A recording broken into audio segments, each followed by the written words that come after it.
O deputado federal Coronel Meira, em vídeo publicado pelas redes sociais, pediu a libertação do ex-diretor-geral da Polícia Rodoviária Federal, Silvinei Vasquez, que foi preso a mando do ministro Alexandre de Moraes, do Supremo Tribunal Federal, em agosto, por suposta interferência nas eleições de 2022. No vídeo, o deputado afirma que Vasquez foi inocentado dos crimes que estavam sendo imputados a ele, mostrando uma sentença da 8ª Vara Federal do Rio de Janeiro.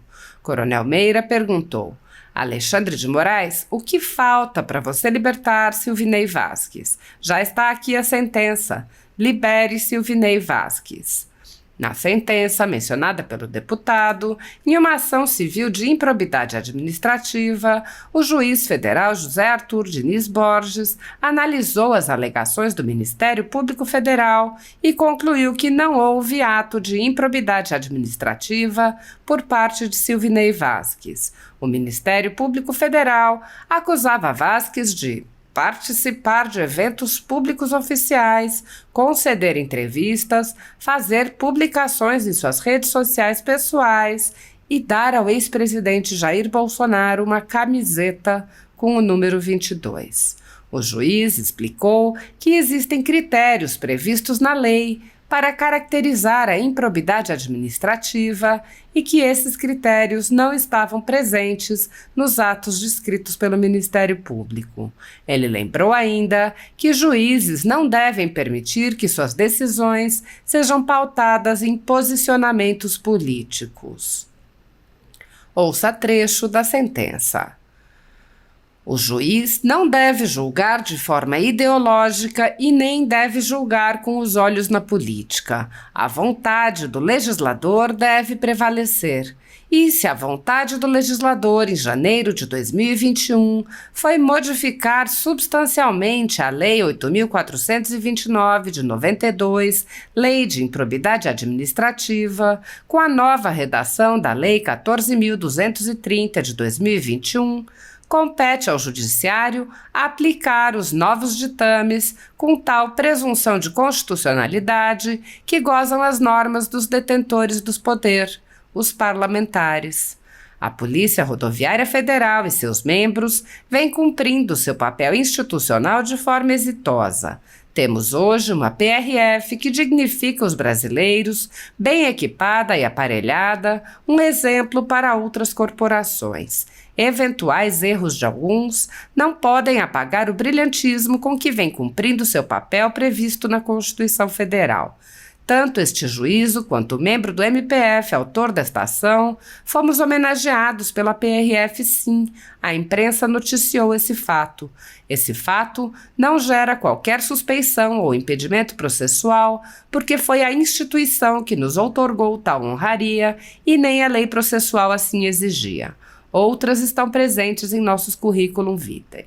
A toga é preta, não somente no Supremo Tribunal Federal, mas em todo o Judiciário. Todas as togas são iguais e da mesma cor, por causa da simbologia, da igualdade, da imparcialidade. A Constituição é igual, as leis são iguais, e a primazia da Constituição e das leis deve sempre prevalecer sobre as ideologias momentâneas do poder. Cada um cumpre o seu papel, a imprensa, o MPF, e o do magistrado com independência é o de não se curvar às pressões, julgando com as provas carreadas aos autos e leis vigentes. As instituições estão acima dos homens. Nenhuma instituição republicana pode se ajoelhar a quem quer que seja. Ninguém tem o direito, por mais legitimado que seja, de cooptar ou assediar subordinados a título de mando ou lealdade para a prática de atos atentatórios ao Estado Democrático de Direito, pois muitas vezes apaga-se dessa forma uma trajetória de liderança e chefia impecável da biografia do agente público. apoiadores do ex-presidente Jair Bolsonaro e pessoas que apenas têm um discurso diferente do imposto pelo cartel midiático vêm sendo perseguidos, em especial pelo judiciário. Além dos inquéritos conduzidos pelo ministro Alexandre de Moraes, do Supremo Tribunal Federal, também o ex-corregedor do Tribunal Superior Eleitoral, Luiz Felipe Salomão, criou seu próprio inquérito administrativo e ordenou o confisco da renda de sites e canais conservadores, como a Folha Política. Toda a receita de mais de 29 meses do nosso trabalho está bloqueada por ordem do TSE, com aplauso dos ministros Luiz Roberto Barroso, Alexandre de Moraes e Edson Fachin. Sem a possibilidade de receber a renda de seu trabalho, o jornal corre o risco de fechar. Se você apoia o trabalho da Folha Política e pode ajudar, use o QR Code para doar qualquer quantia para a empresa Raposo Fernandes ou use o código ajude@folhapolitica.org. Caso prefira, há a opção de transferência bancária para a conta da empresa Raposo Fernandes, disponível na descrição deste vídeo e no comentário fixado no topo. Há mais de 10 anos, a Folha Política faz a cobertura da política brasileira, mostrando atos, pronunciamentos e eventos dos três poderes, quebrando a espiral do silêncio imposta pelo cartel de mídia que quer o monopólio da informação. Pix ajude@folhapolitica.org. Assista. Acabamos de receber uma excelente notícia. O juiz José Arthur Diniz Borges, da 8ª Vara Federal do Rio de Janeiro, absolveu Silvinei Vasquez dos crimes que estavam sendo imputados a ele, já em cima de um parecer do próprio Alexandre de Moraes. Está aqui a peça para vocês verificarem. Então nós já estamos há tempo cobrando a mesma coisa, tá certo, que aconteceu com nossos patriotas do dia 8 de janeiro. Silvinei Vasquez, ele tem problemas de saúde. Alexandre de Moraes, agora, o que é que falta para você liberar? Já está aqui a sentença. Libere Silvinei Vasquez. Ele não pode estar mais atrás das grades. Ele tem que voltar para o seu lar, para a sua família, para poder fazer o seu tratamento de saúde. Estamos nessa luta juntos. E quero mandar um abraço, um grande abraço, nosso amigo aí de Santa Catarina, Alex Brasil, que tem lutado dia e noite aqui em Brasília pela liberação de Silvinei Vasquez. Estamos juntos nessa luta. Não, bom demais estar aqui com vocês. Assim, analisando tudo que todo mundo está dizendo até agora e tal, vocês têm alguma dúvida, existe alguma dúvida que esses inquéritos não têm absolutamente nada de jurídico? A gente está diante de 2 inquéritos políticos, são só inquéritos políticos. Você vê alguma pessoa que não seja conservadora, entre aspas, aí fazendo parte desse inquérito? É claro que não. Então a gente, na verdade, tem 2 absurdos, a gente tem 2 monstros, um que é o primeiro que foi do fake news, criado, né, assim, esse é o monstro dos monstros, porque você instaura um inquérito para apurar o nada, para apurar uma infração penal que não existe. Ou seja, eu nunca vi, fiquei 30 anos no Ministério Público, ninguém nunca instaurou um inquérito policial para apurar um fato atípico. As fake news, até agora, são atípicos, são fatos atípicos. Pode instalar um inquérito para apurar um crime de injúria, né? Pode instalar para apurar um crime de difamação, um crime de calúnia. Até a utilização do nome fake news, ela é ridícula. Por quê? Porque eu estou utilizando um nome que não existe esse nome em iures, não existe essa infração penal. O segundo inquérito, 4828, que também é uma outra aberração, primeiro é uma aberração maior do que todos, porque foi, né, determinada a sua instauração pelo ministro-presidente do Supremo Tribunal Federal. E o que é engraçado nisso, que a gente tem que perceber, é que a gente viu nessas pessoas, né, alguns ministros do Supremo Tribunal Federal defendendo, né, o pacote anticrime, defendendo o juiz de garantias. Agora a pergunta é, qual é a moral que tem para o ministro Toffoli, por exemplo, defender o juiz de garantias? Qual é a moral? Foi feita uma defesa dizendo que era possível instalar, né, o juiz de garantias no Brasil inteiro, que era possível, era viável isso através dos tribunais. Amigo, que moral tem o ministro Toffoli para falar hoje de juiz de garantias? Se o próprio Supremo Tribunal Federal ele dá, sabe, esse mau exemplo para o país inteiro, ou seja, né, como os outros já disseram aqui, você tem um sujeito que é vítima Ele investiga, ele acusa, ele julga. Isso é verdadeira inquisição, isso é uma palhaçada, na verdade. O que a gente tem que entender, o que a gente tem que colocar os pingos nos is, para a gente ser honesto com as pessoas que estão ouvindo a gente aqui, é o seguinte: esses 2 inquéritos, eles foram instaurados especificamente para apurar, entre aspas, fatos, e a maioria deles, e para não dizer todos eles, atípicos, contra pessoas conservadoras. Então, para que vocês tenham uma ideia, nesse segundo inquérito, esse 4828, um dos motivos dele que eu tive lendo esse inquérito é o seguinte: visa apurar aglomerações de indivíduos diante de quartéis, criando pretensões de animosidade entre as Forças Armadas e as instituições nacionais. Amigo, não faz isso. Sabe, chega a ser ridículo uma situação dessa. Você acha que Sarah Winter, né, com o grupo dos 300, vai criar alguma animosidade entre Forças Armadas? Que força que esse grupo tem para fazer alguma coisa com relação às Forças Armadas? Sabe, isso chega a ser ridículo, isso é primário. Sabe, assim, a gente não pode tratar o povo como bobo, ninguém é bobo. A gente está percebendo as coisas que estão acontecendo. Aí vem, investigados. Para atrair a competência para o Supremo Tribunal Federal, 2 deputados foram citados, Daniel Silveira e Júnior Amaral. Sabe por quê? Porque, na verdade, se você não tivesse pessoas com foro de prerrogativa de função, esse inquérito não podia ser instaurado no Supremo Tribunal Federal. Ou seja, aí eu te pergunto, qual é o concurso de pessoas que existem entre 2 camaradas citados lá que eu não conheço, Adilson Nini e Marcelo Frazão? O que esses camaradas têm a ver com os deputados federais? Sabe qual é o concurso de pessoas que faz essa conexão para que todos sejam julgados pelo Supremo? O absurdo é tão grande, é isso que eu quero que vocês entendam. Assim, a natureza política desse inquérito é tão evidente, para que vocês tenham uma ideia, essas pessoas, em tese, esse inquérito foi instaurado, esse 4828, para apurar os delitos tipificados na Lei de Segurança Nacional, que são os artigos 16, 22 e 23. O artigo 16, eu fiz questão de anotar aqui, ele fala o seguinte: integrar ou manter associação, partido, comitê, entidade de classe ou grupamento que tenha por objetivo a mudança do regime vigente ou do Estado de Direito, por meios violentos ou com emprego de grave ameaça. Vocês acham que houve algum meio violento? Amigo, meio violento são esses antifas. Cadê esse grupo de antifas aqui dentro desse inquérito policial? Policial, me perdoe, né? Estou até fazendo um desrespeito com a polícia, que de policial não tem absolutamente nada, que a polícia com certeza absoluta saberia apurar.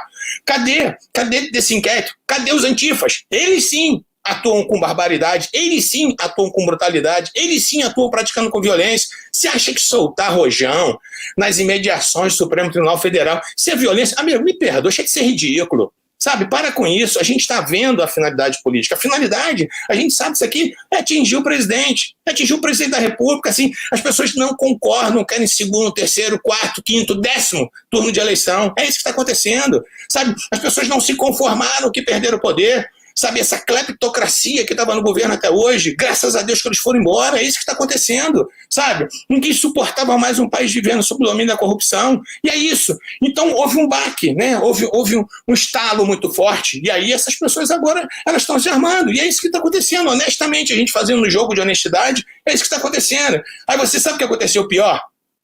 Esse artigo 16 que prevê esse tipo de associação com finalidade política, ela está lá na Lei de Segurança Nacional. Só que a Lei de Segurança Nacional, ela não está na Lei 7.960, que prevê a prisão temporária. Aí sabe o que aconteceu durante o inquérito? Deixaram de lado o artigo 16 e colocaram o artigo 288, que prevê associação criminosa. Isso é uma deslealdade. Sabe por quê? Porque como o artigo 288 do Código Penal, ele está previsto na Lei 7.960, aí cabe prisão temporária. Vocês estão percebendo a sutileza das coisas? E é isso. Não adianta fazer de conta.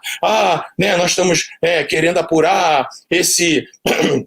A gente tem, né, essa coisa de contra crimes contra a Lei de Segurança Nacional. A gente está vendo a subversão da ordem. Amigo, para com isso.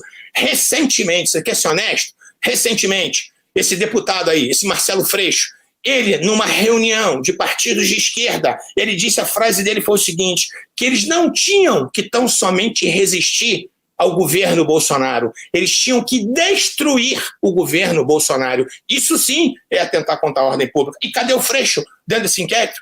Cadê esse camarada? Então, vamos ser honestos. No Rio, para que vocês não digam que eu estou sendo tendencioso, um professor da UFRJ, Mauro Lazzi, do Partido Comunista, esse cara, numa palestra, sei aonde que esse camarada fez, ele disse que aquelas pessoas que não comungavam com as ideias de esquerda, elas mereciam um bom paredão de fuzilamento. Isso é atentar contra a ordem. E cadê esse camarada aqui? Então eu queria que vocês entendessem o seguinte, vamos parar de mimimi, vamos parar de frescurada. Esses dois inquéritos não têm absolutamente nada de jurídicos. A gente sabe disso. Eu me formei em 85, eu fiquei 30 anos no MP. Nesses 30 anos que eu fiquei no MP, pelo menos 29 anos trabalhando ininterruptamente no crime, eu posso dizer uma coisa, de crime eu entendo pouco. Isso aqui não tem nada a ver, não tem absolutamente nada. Sabe, então isso é um nada para apurar absolutamente nada. Isso, na verdade, são dois inquéritos para impor a situação de terror. É o que está acontecendo. O que aconteceu com Alan? Assim, é um absurdo isso que aconteceu com esse outro jornalista agora recentemente, que aconteceu com a Sara. Então, assim, é engraçado isso porque são dois pesos e duas medidas. Então, cadê o Greenwald, sei lá o que, o Verdivaldo, a gente fala brincando do Verdivaldo, né? Cadê o camarada? Então, assim, ele pode conseguir, ou ele próprio, não sei o que aconteceu, não vou ser leviano para dizer que eu não sei exatamente o que aconteceu naquela situação, ele pode conseguir conversas interceptadas, ele pode divulgar, ele é blindado pelo Supremo Tribunal Federal e as pessoas não podem falar a respeito disso, as pessoas não podem criticar ministros do Supremo Tribunal Federal. Isso é um absurdo. O que eu mais vejo nas redes sociais são pessoas fazendo chat, pessoas fazendo memes com o presidente Bolsonaro, ministro do Supremo Tribunal falando expressamente a respeito do nome dele. Sabe? Então, assim, eu posso não concordar com a Suprema Corte, eu posso não concordar com o Supremo, mas eu não posso nominar os ministros. Que não pode nominar ministro, rapaz, que palhaçada é essa agora? Eu fui servidor público a vida inteira. Você não quer ser alvo de pedrada, você não quer ser vidraça, sai fora do Supremo, sabe? Então é assim, mas ninguém quer sair, ninguém quer largar o osso. A grande realidade que a gente está vivendo é essa, né? Ainda querem, né, se eternizar no poder. Recentemente, não, faz algum tempo eu vi uma declaração do Toffoli dizendo que por ele ficaria a vida inteira no Supremo. Pelo amor de Deus! A gente tem que ter, na verdade, projetos para que isso possa ser encurtado, porque ninguém suporta mais esse tipo de situação. Falar mal de ministro agora, isso importa? Em crime contra a segurança nacional, falar mal de ministro agora, sabe, soltar fogos no Supremo Tribunal Federal, chega a ser ridículo. Isso é ridículo. Eu acho que uma pessoa com o mínimo de dignidade, eu quero ver agora esses garantistas hiperbólicos, que a vida inteira foram contra a Lava Jato, né, e muitas vezes até com razão, dizendo que a Lava Jato, em determinados momentos, ela estava sendo, né, abusiva. Eu não sei, eu não conheço os processos da Lava Jato, mas se houve algum abuso, se houve algum arbítrio, tem que ser punido. Mas assim, é engraçado que essas pessoas agora estão caladas. Se fazem um artiguinho, né, modesto ou outro, né, não vão discursar inflamados, dizendo, né, que está havendo abuso por parte dos ministros do Supremo Tribunal Federal. Eu vi uma cena ridícula. Eu vi o ministro Gilmar Mendes sendo entrevistado na CNN e a gente sabe que ele fez uma live e no final ele falou um palavrão. E ao final dessa entrevista que ele deu na CNN, a menina lá, uma das entrevistadoras lá, a âncora do programa, toda sorridente, falou, ministro, né? O cara fez uma pergunta com relação a isso, que ele falou um palavrão no final da live. Aí a menina intervém e fala assim, ministro, eu achei tão engraçado, achei tão bom o senhor falar um palavrão, para o senhor saber que o senhor é como a gente. Espera aí, quando o Bolsonaro faz isso, ele não é como a gente? Sabe, a gente do Rio, a gente fala muito palavrão, então vamos deixar de ser hipócrita. A gente tem que entender o seguinte, esses inquéritos não têm absolutamente nada de jurídico hoje. Isso aqui é uma vergonha. Isso aqui existe simplesmente para impor o terror. É o que eles estão fazendo. Se não houvesse o 288 aqui, nesse inquérito 4828, sabe o que aconteceria? Ninguém poderia ser preso temporariamente, porque não existe previsão na lei, né, com relação à prisão temporária de crimes da Lei de Segurança Nacional. Então a gente tem que ser honesto, a gente tem que fazer um raciocínio de honestidade aqui. Chega, né, dessa hipocrisia. É isso que está acontecendo. São pessoas hipócritas que estão julgando esse inquérito. É desse jeito. Então a gente vai ver os absurdos todos acontecendo, né? Eu não queria me inflamar desse jeito, mas a gente vai vendo, né? Pessoas, a gente não pode falar do Supremo Tribunal Federal, mas recentemente a declaração do Zé Dirceu. O Zé Dirceu trabalhou na casa, o ministro Toffoli trabalhou com o Zé Dirceu, sabe? Então, assim, o Toffoli, ele julgou o Zé Dirceu recentemente, tirando a tornozeleira eletrônica do Zé Dirceu antes das eleições, sabe? Isso é crime de responsabilidade, é isso que a gente tem que entender. Se nós tivéssemos um Congresso sério, composto por pessoas sérias, já teria muitos processos de impeachment com relação aos ministros do Supremo Tribunal Federal. A grande verdade é essa, a grande realidade é essa. Recentemente vem o Zé Dirceu fazendo uma live, sei lá, um bate-papo com não sei quem, ele falando abertamente sobre o ministro Fux, dizendo que o ministro Fux ficou meses correndo atrás dele para poder, dizendo que ia absolvê-lo, né? Então, se esse camarada está fazendo uma coisa dessa, se esse cara está sendo leviano, cadê o inquérito para apurar esse sujeito? O Lula, quantas vezes falou mal do Supremo? Quantas vezes falou mal da magistratura? Então, assim, gente, vamos entender uma coisa de uma vez por todas. Vamos parar com a hipocrisia. Os inquéritos, eles não são jurídicos. Eles não têm absolutamente nada a ver com jurídico. Esses inquéritos dizem respeito única e exclusivamente punir pessoas que têm uma tendência conservadora. E é isso, e ponto. Vamos deixar de ser hipócrita. É isso que está acontecendo. Não tem nada contra a segurança nacional. Você acha que um foguete na porta do Supremo é crime contra a segurança nacional? Os black blocs, sim. Né? Os antifas, sim, eles são. Né? O MST, quando passava nas terras com o trator, destruindo toda a propriedade privada, ninguém nunca falou nada. A própria ministra Carmen Lúcia vieram aqui em Belo Horizonte, picharam, né, o prédio inteiro dela de vermelho, todo mundo se calou. Por quê? Por que são 2 pesos, 2 medidas? Então, né, vocês me perdoem aí, eu não queria, né, ficar extrapolando o meu tempo, mas enfim, né, a gente vê que na verdade, o que eles estão tentando coibir é realmente qualquer tipo de manifestação conservadora, qualquer tipo de manifestação, né, que tenha o mesmo pensamento do presidente Bolsonaro. A gente tem que entender que foram 56, 57 milhões de brasileiros que elegeram o presidente. Vamos aceitar que isso aconteceu, vamos torcer para o nosso país dar certo. Graças a Deus, eu fico vendo essas obras acontecendo, sabe? Essas estradas sendo asfaltadas, né? O Rio de São Francisco sendo transposto, sabe? E os caras ficam com ódio mortal por conta disso. Então, assim, vamos conversar honestamente. De jurídico, esses inquéritos não têm absolutamente nada. São 2 inquéritos nitidamente políticos, porque eles rasgam a Constituição, eles rasgam o Código de Processo de ponta a ponta, beleza? Me perdoem aí, mas eu não aguento não ser inflamado quando eu vejo tanta cachorrada dessa. Valeu? Desculpa aí.